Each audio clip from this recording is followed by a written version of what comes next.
আমরা আজকে দেখাবো কিভাবে গাছ ঝোপালো করতে হয়।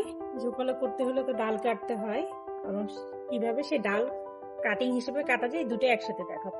এই যে এই টপটা যেমন দেখেন কি সুন্দর ঝুলে ঝুলে 4টা মতো ডাল পড়েছে, কিন্তু এটাকে আমি এতখানি ঝুলাবো না, এরকম গোল করে রাখবো এবং আরো ঝোপালো করবো।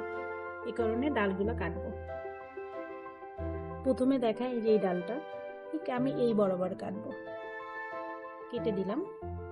এখন দেখেন এখানে একটা দুইটা তিনটা, এই তিনটা নট থেকে তিনটা ডাল বেরোবে, আবার নিচের থেকেও অনেক সময় ডাল বেরোবে। তাহলে আমি একটা গাছ কাটলাম, কিন্তু 3টা থেকে 4টা এখানে আমার নতুন শাখা পাবো।